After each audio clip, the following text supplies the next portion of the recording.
दिल मोर खो गे रे।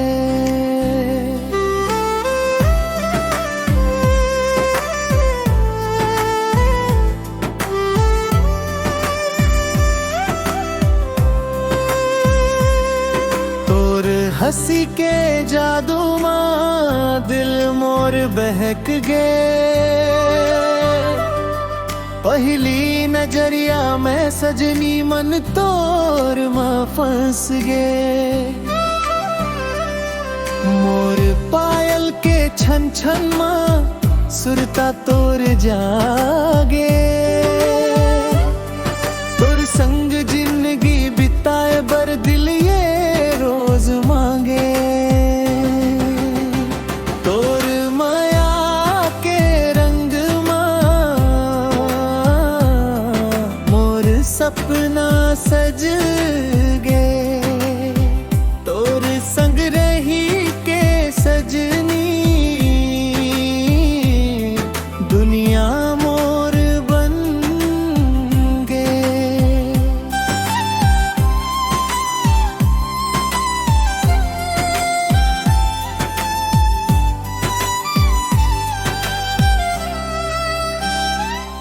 तोर नाम सुनते सजना चेहरा मुस्का थे। तोर मीठ बोली सुन के दिलवा धड़का थे। चंदा घलो फीका लागे तोर माया आगे। तोर संग चल हो राजा हाथ मोर धरे। ते मोर धड़कन में तोर सांस रे। दू दिल मिलल के बन गे एक आस रे। बरसत पानी मां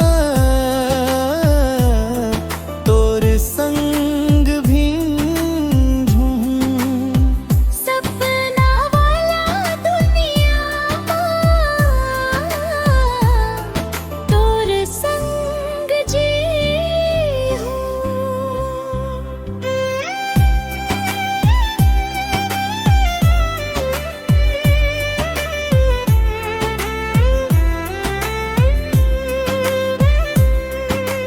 रात अंधियारी होवे तोर संग उजियारा।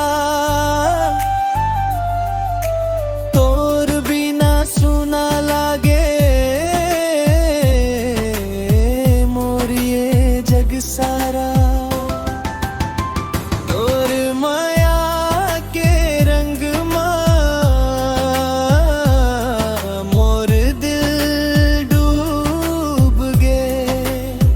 तोर बिना सजनी अब जीना नहीं सुहाए रे। ए ओ